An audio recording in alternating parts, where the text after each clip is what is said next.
안녕하십니까. 헌찬졌네요. 예. 오늘은 질문을 가져오신 탈북민이 계시는데요. 얼굴이 노출 안 되기를 바라는 마음이 있어서 저 앞에서 앉아서 질문하기로 했습니다. 이해해 주십시오. 대한민국에 온 이상 생명의 위협은 없는데 저 북한에 남아있는 부모 형제들 때문에 그렇습니다. 그분들에게 위해가 가해질까봐 본인이 얼굴을 못 내보내겠다고 해서 오늘은 좋은 차에 이렇게 앉아서 하게 됐습니다. 이해해 주십시오. 감사합니다. 자, 그러면 질문을 주십시오. 네, 선생님, 북한 주민들도 월급을 받나요? 들도 월급을 월급. 받는가? 네. 받는가? 북한 주민들은 월급을 안 받습니다. 그렇다고 애국노동은 아니고요. 북한에는 월급이란 말이 없습니다. 북한 주민들이 한 달에 한 번씩 받는 노동의 대가에 붙여진 이름은 생활비입니다. 한국 사람들이 월급이 북한에서는 생활비라고 부르는 그 돈 지급과 같은 의미라고 보시면 됩니다. 그러면 왜 분명히 월급인데 생활비라고 하는가? 여기에 문제가 있습니다. 북한 당국은 월급은 자본주의 사회에서 쓰는 단어라 해가지고 이것을 처음부터 쓰지 못하게 했습니다. 그러면 왜 생활비라고 붙였는가? 김일성 족속은요, 우리 사회주의 조국은, 즉 북한 조국은 저 태양이 이끄는 저 조국에서는 월급이 필요 없다고 했습니다. 왜? 국가가 책임지고 인민들이 먹을 것, 입을 것, 쓸 것 다 보장해 주기 때문에 월급이 필요 없다고 했습니다. 단 월급은 필요 없지만은 생활비는 필요할 것이다 해가지고 생활비라고 이름을 붙였습니다. 북한에 가서 월급 하다가는 까딱하면 남조선 간첩 아닌가 하고 오해받을 수도 있습니다. 북한에 가게 되는 사람이 숨어서 들어가게 되는 사람은 이 점을 조심해 주시기 바랍니다. 그리고 그러면 김일성 족속은요, 이 생활비를 어떻게 쓰라는 것까지 제시해 줬습니다. 즉 가장 저렴하게 내는 생활비들, 꼭 기본적인 건 국가가 다 보장해 주니까 국정 가격으로 파는 생활의 필수품들을 사는데 쓰라고 그렇게 규정해 놨습니다. 생활 필수품을 사라고 해서 생활비라고 붙인 것입니다. 이렇게 북한에는 월급이 없다는 거, 월급 대신에 생활비가 있다는 거, 생활비라고 붙인 이유는 노동당이, 김일성 족속이 북한 주민들이 모든 먹고 입고 쓰고 사는 문제를 전적으로 책임지고 덜 봐주기 때문에 너희는 걱정 안 해도 된다는 의미에서 그렇게 붙였다는 거. 그러면 여기서는 월급을 받으면 보험도 내고 세금도 내고 복권도 사고 백화점 가서 쇼핑도 하고 하는데 북한에서는 그게 가능한가요? 글쎄요, 그 월급으로 되겠어요? 생활비로? 북한 주민들은 받은 생활비를 어떻게 쓰는가? 국가 경제가 정상적으로 다 돌아가던 70년대부터 80년대 중반까지는요, 월급을 그때는 간식이라는 것도 좀 있었어요. 그리고 이제 그런 거 사거나 또 이제 부식물 나오는 거, 공급 때 나오는 부식물들, 배추, 무, 고추, 감자, 과일 이런 걸 사는데, 그 다음에 간장, 된장, 인민방 공급 체계에서 딱 삽니다. 이거는 국정 가격이기 때문에 그 생활비로도 얼마든지 살 수 있는 겁니다. 그리고 이제 그것도 역시 공급품 공급표에 따라서 한 달에 칫솔 몇 개, 그 다음에 크림 몇 개 얼굴에 바르는 겁니다. 팬티 이런 거 있지 않습니까? 딱 생활에 필요한 필수품들, 속옷, 이런 신발 이런 데 사는데 주로 씁니다. 그러니까 그야말로 생활비인 것입니다. 그리고 사용료를 내는 데 씁니다. 사용료란 뭔가 하면요, 세금이나 같습니다. 이 문제에 대해서는 다음 기회에 말씀드리겠습니다. 또 물어볼 거 있으면 물어보십시오. 그러면 북한에서 신발이나 팬티도 자기가 사고 싶을 때 마음대로 못 사는 건가요? 못 사지요. 어. 적어도 국영 상업 공급망, 상품 공급망을 통해서는 사기가 힘들어요. 다 이 매 가정의 상품 공업품 공급 카드, 식료품 공급 카드, 그 다음에 과일 남새 공급 카드, 그 다음에 지역 맥주 공급 카드까지 있습니다. 사실 북한 주민들의 식구가 많으면 공급 카드가 또 두꺼워요. 왜냐하면 매달 식구 수에 따라서 뭘 어떻게 공급한다는 게 일일이 거기에 1월 달로부터 12월까지 그 모든 것이 그 하나의 계획표처럼 딱 돼 있어요. 한 달에 칫솔 몇 개, 치약 몇 개, 크림 몇 개, 팬티 몇 개, 이거 가족 수에 따라서 다 공급하는데 그게 다 매 가정에 차려지는 지급되는 이 공급 카드에 일일이 기재되어 있습니다. 그 외의 것은 장마당에 나가서 비싼 야매 가격으로 사야 합니다.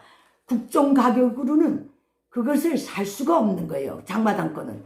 그러니까 북한 주민들이 생활비를 받아가지고서는 그 생활비를 북한 당국이 말한 뜻대로 생활에 꼭 필요한 걸로 필요한 거를 사기 위해서 지급하는 생활비다 하는 그 개념에 맞게 하자면 오로지 국정 가격으로 나오는 상품을 살 때만이 그게 가능합니다. 맥주 카드도 있습니다.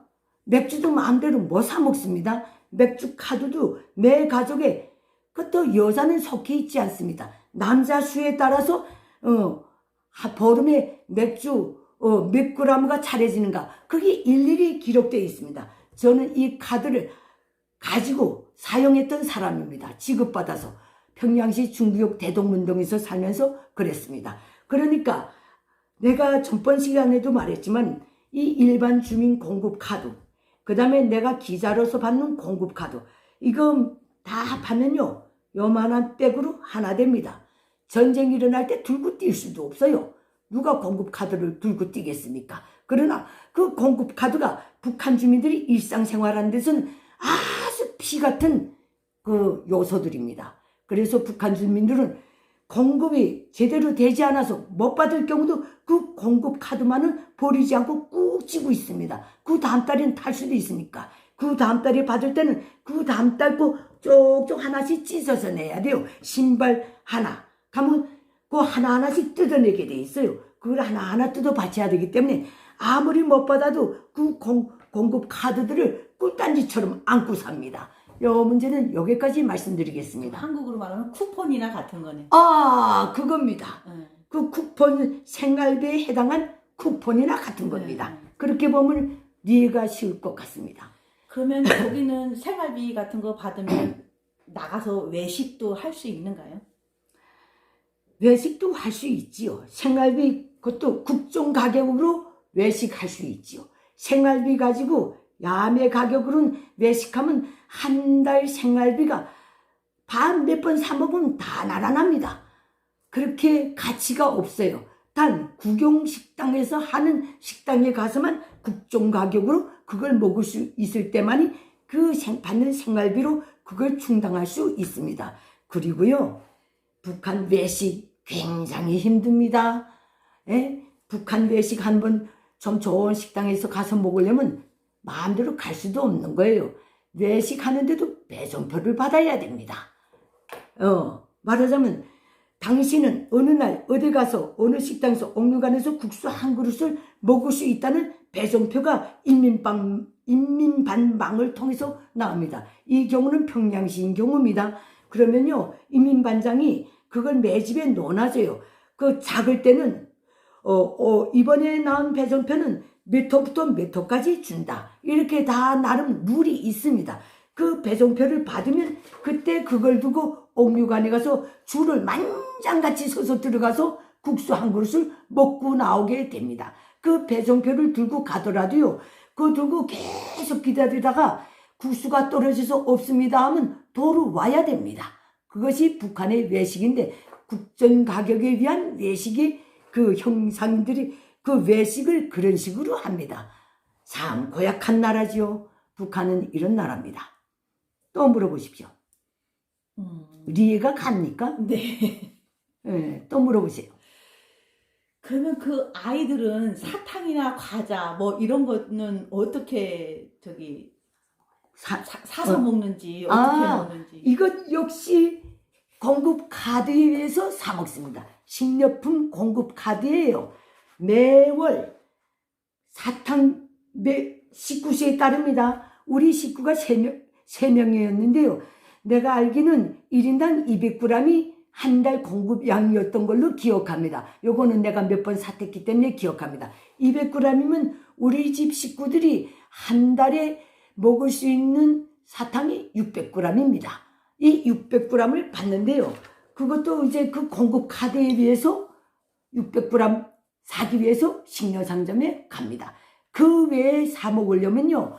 아까 말했던 배송표가 또 필요합니다. 그것도 상업관리소에서 시상업관리소에서 나도 웃겨요. 어떻게 살았는지 나도 희한합니다. 미스터리입니다. 그러나 이거는 내가 이민반 주민으로서 저 공급체계에서 처절하게 살았던 사람으로서 설명해 줍니다. 상업관리소로부터 시상업관리소로부터 구역상업관리소로부터 동이민반까지 내려와서 특별히 백화점에서 파는 사탕과자를 배송표를 받을 때가 있습니다.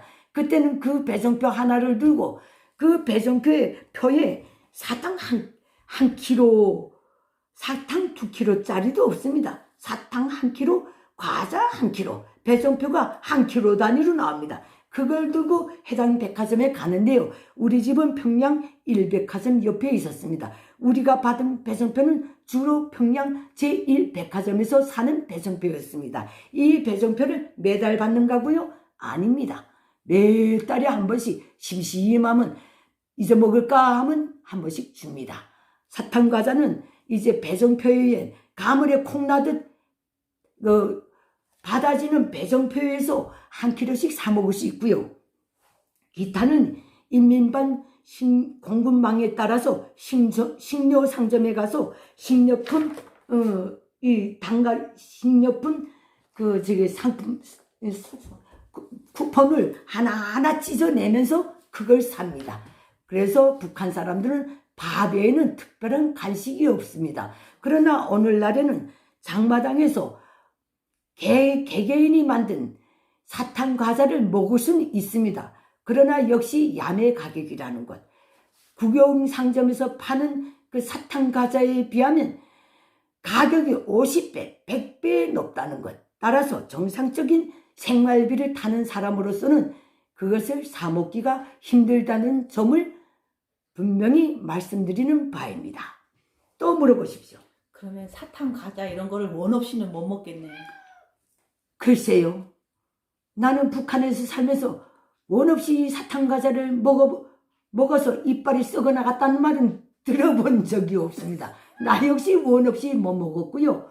내 딸 자식도 원 없이 못 먹였습니다. 그리고요. 북한에서 사탕 과자를 원 없이 먹을 만한 돈이 있으면요. 쌀을 사지 그걸 안 삽니다. 장마당에 애들 끌고 나가 살 때도 한두 알씩 사줍니다. 너무 비싸서. 사탕 과자는 바로 이런 겁니다. 북한 주민들에게서 사탕 과자는 바로 이렇게 눈물겨운 것입니다. 이 점을 말씀드립니다. 또 질문하십시오. 그러면 북한에는 여기는 식사 후에 꼭 과일을 먹고 하는데 과일 같은 거는 어떻게 충당을 하는지 궁금합니다. 그거야말로 북한 주민들에게서 개발의 편자 같은 말입니다. 북한에는요. 사과를 비롯한 과일도요. 이게 과일 남새 공급 카드라는 매 가정에 지급되는 그 공급 카드에 의해서 지급됩니다. 국정 가격인 경우입니다. 이거 지방은 이미 다 무너졌지만 그 공급 체제의 흔적은 시스템은 아직도 남아 있습니다. 작동은 안 되지만 없앨 수는 없는 겁니다. 그래서 나는 요거 평양시를 기준으로 말씀드립니다. 그러면요. 배송표가 나옵니다. 사과철에는 매 집의 식구수에 따라서 1인당 500g 사과 500g 두 알 올라가면 500g입니다. 그거 아십시오. 사과 500g. 사과철이 그렇게 나옵니다. 북한은요, 사시장철 그 남세상점에 사과 과일이 있어본 적이 없습니다. 보관할 수가 없는 거예요. 전기사정이요, 뭐, 이렇게. 또 보관을 해놓으면 뒤에 뒷구멍으로 간부들이 다 빼다 먹습니다. 그래, 보관할 수도 없거냐. 그런 현상도 있기 때문에 사과가 들어오면 인침인침 팝니다. 그래서 사과를 이제 배송표를 받습니다. 그러면 이 사과 들어왔으니까 오늘 식료상 과일 남새 상점에 가서 사과를 사가시오 하고 인민반장이 매 집에 돌아다니면서 알려줍니다. 왜 알려주는가? 알려주지 않으면 사과가 들어왔는지 안 들어왔는지 폭날 가도 몰라요. 너 이따금씩 들어오기 때문에 그 인민반장이 포치를 합니다. 사과를 사 먹으라고. 그래서 이제 과일 남새 공급 카드를 들고 가서 거기에 또 이제 쿠폰 같은 걸 한 장씩 떼내면서 삽니다. 그런데요, 여기에 오니까, 대한민국에 오니까 사과 하나도 다 못 쌌더라고요. 보관을 그렇게 잘해서 파는 것 같아요. 북한은 과일이건 뭐건 싸서 파는 법이 없습니다. 이쁘게 포장해서 바라로 막 팔아요. 그러니까 이 판매원이 파는 판매원이 그래서 쭉 펴서줘요. 찌그러지든 찢겨지든 관계없어요. 이런 걸로 해서 훌해서 파는데요. 이렇게 큰 사타가루 푸는 그 주걱 같은 걸로 훌 사과도 요만해요. 난 이만한 사과 대한민국에서 처음 봤어요. 사과도 이만할 수 있구나. 북한은 내가 공급받아 먹은 사과는 다 요만해요. 그러니까 물론 한때는 큰 사과도 먹었겠지만 큰 사과보다 작은 사과 먹은 기억이 더 많아서 이 말씀을 드리는 바입니다. 그러면 그 상점 사과를 파는 판매원이 쭉 줄 서서 지금 받으려 들어오는데 아는 사람이 있으면 좋은 걸 찌그러지거나 이게 상하지 않은 사과를 골라여 줍니다. 그리고 그 아는 사람이 아닌 경우, 전혀 모르는 사람인 경우는 썩은 거고 뭐고 막 담아줍니다. 그 어느 하루인가 내가 사과 살라 갔는데요. 그게 1994년 4월 10월 태양절에 있은 일입니다. 그 명절 공급을 받으러 갔습니다. 갔는데 쭉 들어가는데 내 앞에 섰던 할머니가 계속 오면서 판매원이 아는 사람은 골라주고 모르는 사람은 썩은 것도 막 담아주고 그걸 눈여겨 봤던 것 같습니다. 그 코앞에 가니까 그 할머니한테 역시 판매원이 썩은 사과, 상한 사과 가리지 않고 막 담아줬어요. 그 할머니가 뭐라고 말씀하셨는지 아십니까? 야, 이년아! 내 돈은 썩은 돈이냐? 왜 나는 썩은 것을 주느냐? 하고 항의를 했습니다. 그래서 그때 줄 서 있던 우리 백성들이 배 터지게 한번 웃어봤습니다. 그런 일도 있었습니다. 또 물어보십시오. 그러면 수산물 생선 같은 그런 것들은 어떻게 공급하나요? 그것 역시 매 가정에 지급된 수산물 공급 카드에서 합니다. 그래 사 먹습니다. 국정 가격인 경우입니다. 그리고 수산물 쿠폰에 이게 몇 킬로 샀다 이게 매 가족 수로 정해진 키로수마다 줍니다. 이 수산물에 대해서는 웃지 못할 희극이 하나 있습니다. 비극이. 내가 대한민국에 와서 한 5, 6년 지났을 때 어떤 미국 기자분을 만났던 적이 있습니다. 그분이 엉뚱하게 이런 걸 물어보더라고요. 선생님, 북한에서 이번에 명절 때 4.15 김일성 태양절 날에 매 가정에 수산물 1kg씩 공급했다는데 이건 어떻게 팝니까? 그렇게 물어보더라고요. 한 마리 두 마리도 아니고 1kg씩 어떻게 파는 겁니까? 꼬리를 자릅니까? 대가리를 자릅니까? 이렇게 물어봤습니다. 난 그 말을 듣고 배 터지게 웃었습니다. 북한은 마리로 내준 적이 없습니다. 키로로 내줍니다. 뭐 어느 굴대기를 자르든지 간에 키로수만 맞추면 됩니다. 그래서 북한 주민들은 큰 고기인 경우는 엉근 걸 가져올 수가 없어요. 우리같이 식구가 작은 집은 기껏이야 100g, 200g씩 차려지는데 마리로 한 마리 차라리 줬으면 좋겠는데 그렇게 주니까 우리는 엉근 진짜 자보 같은 것들을 사다가 먹었습니다. 이리 치고 저리 치고 도망 내놓은 걸 버리지도 않아요. 그걸 긁어서 다음 사람한테 또 줬습니다. 우리 수산물도 그렇게 개떡같이 얻어먹었습니다. 북한 수산물은 그렇게 공급합니다. 아까 사과를 대해서 말했는데요. 이 경우도 평양시인 경우 해당됩니다. 지방에서는 정말 사과가 귀합니다. 그래서요, 모여 앉아서 무를 깎을 때마다 야, 사과 먹자, 모여 앉아라. 북한에서는 북한 지방에서는 무가 사과를 대용한 지 이미 오래입니다. 이 점을 말씀드리는 바입니다. 또 물어보십시오. 그러면 그 남자들이 그 애용하는 술과 담배는 어떻게 되는가요? 술과 담배 역시 내가 어떻게 저렇게 코믹한 사회에서 살아왔는지, 웃음 한 번 안 띄고 살아왔는지 나도 놀랍습니다. 술과 담배 역시 공급 카드에 의해서 공급받습니다.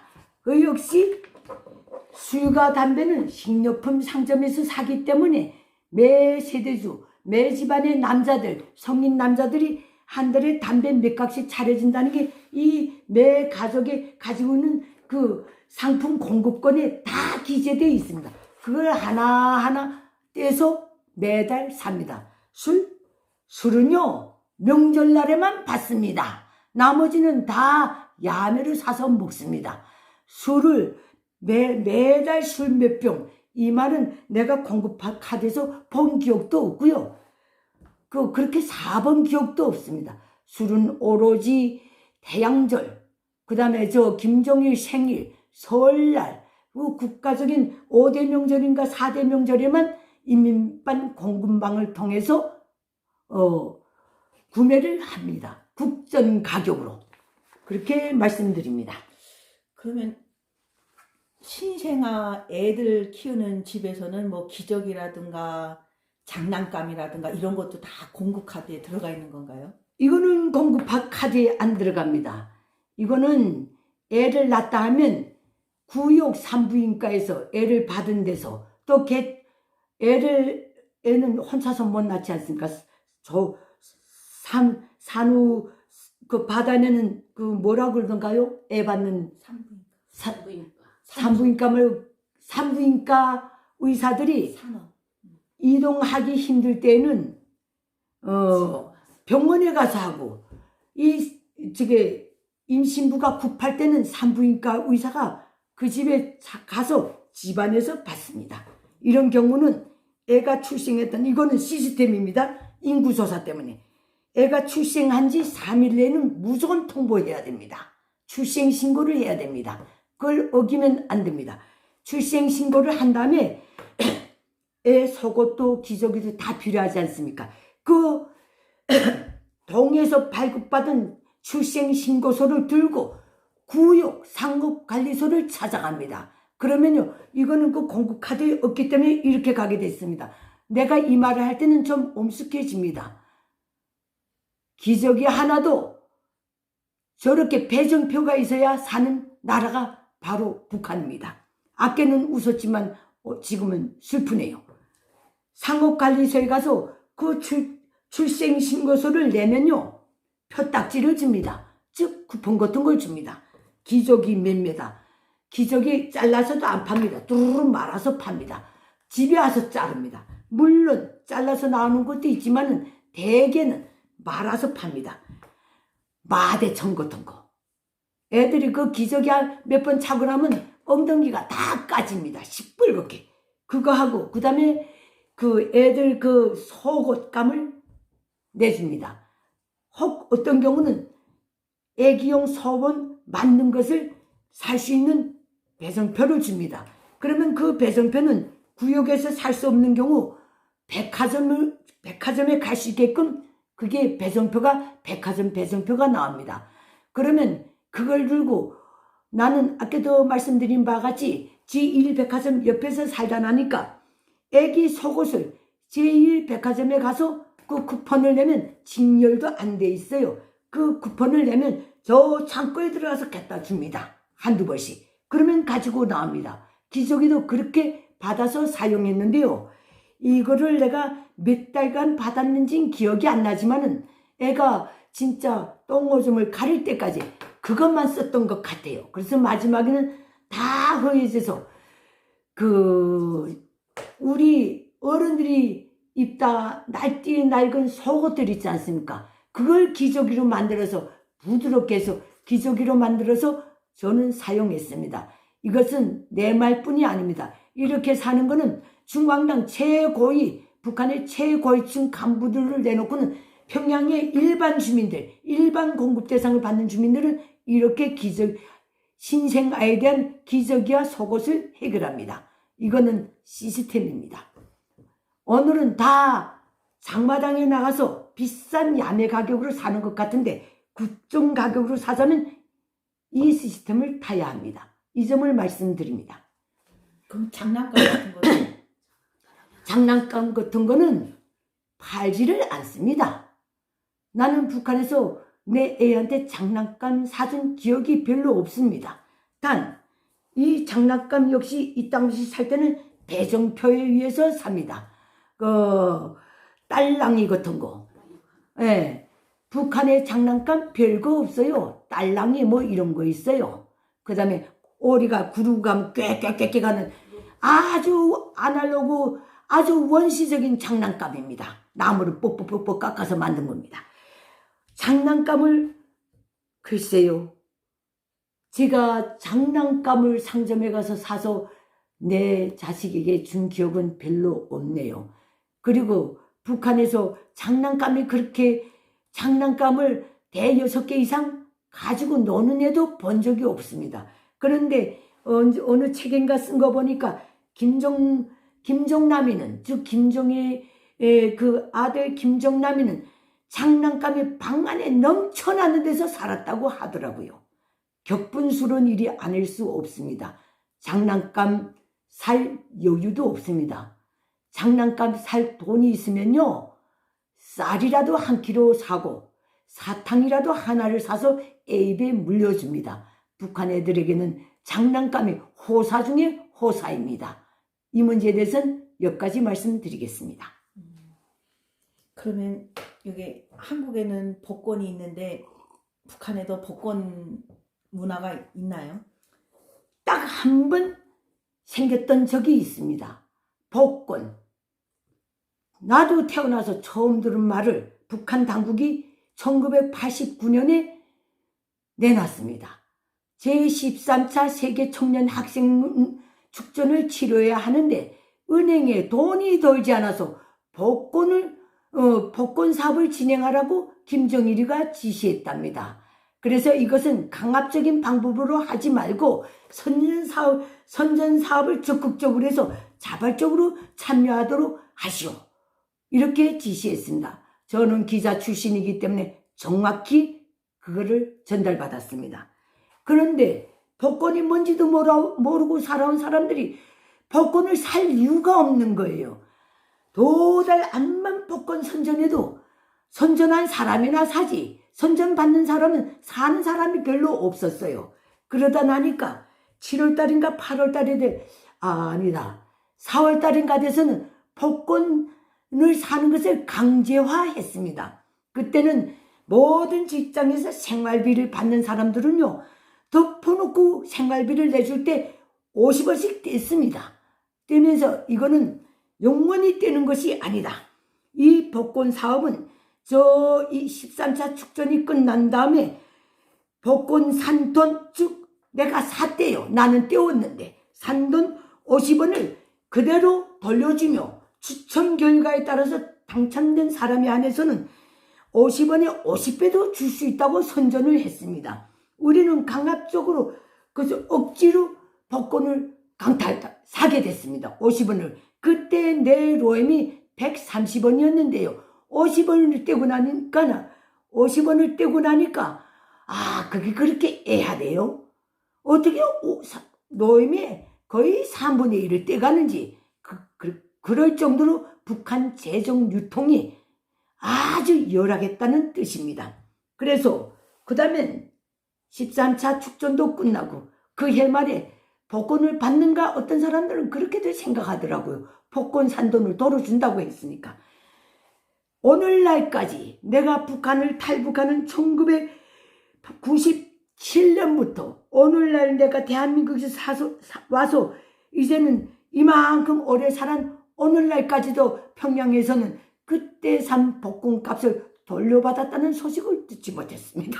누구도 그 복권값을 받은 적이 없습니다. 국가의 생존을 떼웠습니다. 이것이 북한 당국이 유일하게 한번 실시했던 복권의 실체입니다. 없습니다, 복권이. 또 물어보세요.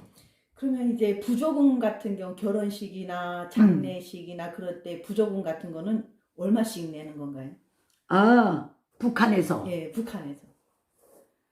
북한에는 부조금을 내는 그 생활 양식이 없습니다. 돈을 잘못 냈다가는 걸립니다. 법에 10대 원칙에 걸립니다. 개별적 간부들에게 아부하거나 서로 뇌물을 주고받는 행위에 대해서는 맹렬히 투쟁하라는 10대 원칙이 어느 조항에 의해서 걸립니다. 북한에는 동무가 결혼식 하거나 이제 주변에서 근친에서 사람이 죽었거나 하면 쌀이나 콩이나 술로 그걸 보태주지 돈으로 보태주지 않습니다. 평양시인 경우는 그렇습니다. 돈을 나는 직장생활 17년 하면서 누가 결혼식 한다고 해서 부조를 낸 적이 없고요. 누가 죽었다고 해서 역시 부조를 낸 적이 없습니다. 단 쌀을 모아준다든가 그 다음에 이제 콩 같은 걸 모아준다든가 간장 된장을 모아준다든가 아니면 가서 몸으로 때우든가 이런 식으로 부조를 했습니다. 북한에서는 돈으로 부조하면 함부로 부조하는 행위가 적발되면 피곤해집니다. 비판을 받습니다. 이 점을 알려드리는 바입니다. 그러면 북한에도 이제 생활비 쓰고 남은 돈 저금한다거나 그런 것도 하나요? 북한 당국은 수립된 첫날부터 생활비를 쓰고 남은 돈은 생활을 알뜰하게 해야 된다는 거예요. 인민들이 모든 생활을 검소하고 군면하게 아끼고 전략하면서 해야 된다는 거예요. 즉 만약에 경우를 대비해서. 그래서 북한은요 로임을 받으면 즉 생활비를 받으면 생활비 10%인가 20%를 무조건 조금소 거기는 조금소라고 합니다. 조금소에 바쳐야 됩니다. 조금을 해야 됩니다. 이 조금도 잘못해서 그 후에는 아예 시스템으로 만들어놨습니다. 즉 인민반장이 매 자기가 거느리는 매 가정에 생활비를 받는 날을 다 기록합니다. 장부에 기록하고 아무개 집에서는 5월 16일에 생활비를 받는다 하면 5월 16일 저녁에 그 집에 찾아갑니다. 북한 주민들은 저금 통장도 인민반장이 관리합니다. 인민반장이 매 가족의 저금 통장을 다 가지고 있습니다. 가지고 그 도장까지 가지고요. 그렇다고 함부로 찾아 쓸 수는 없습니다. 그거는 분명합니다. 인민반장이 행령할 수도 없습니다. 그거 가지고 왜냐하면 자꾸 저금하라고 자발적으로 말하면 안 하기 때문에 이런 조치가 취해진 것입니다. 즉 국가 재정이 정상적으로 들어오는 그 돈이 없으면 국가 재정이 돌아가지 못할 정도로 북한은 항상 언제나 시종일관 돈 흐름이 원활하지 못했습니다. 그만큼 경제가 약하다는 뜻입니다. 인민반장이 옵니다. 내가 노임날이면 생활비 탄 날이면 인민반장이 찾아서 벌써 돈 5원 내놔 그럽니다. 그때 당시 내 생활비가 약 170원 정도 100원 정도였을 때입니다. 5원 내놔 무조건 귀 막고 5원을 내놓으라는 거예요. 그러면 5원을 받아갖고 가죠. 인민반장은 그 다음날에 조금서에 가서 내 통장에 그 돈을 조금시켜줍니다. 그러나 나는 이렇게 정기간 그 저금을 하면서도요. 그 저금을 찾아 썼던 기억은 없습니다.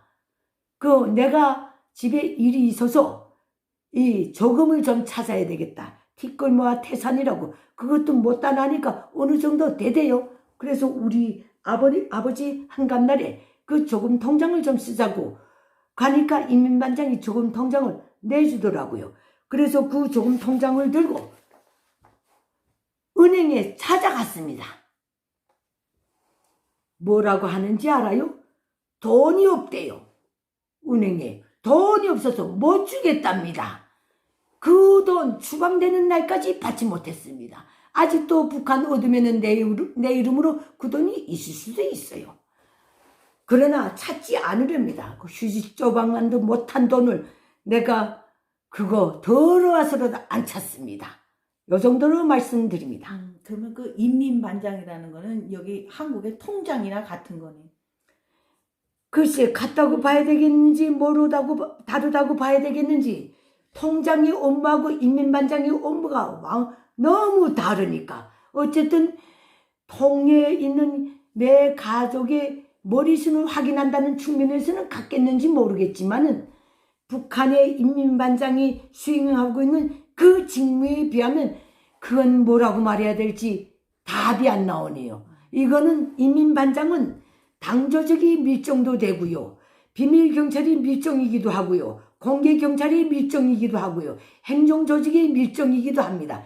북한 주민들이 직장에서 퇴근해서 하는 집에서 하는 모든 생활을 감시하고 통제하고 보고하는 게 바로 북한 인민반장의 역할입니다.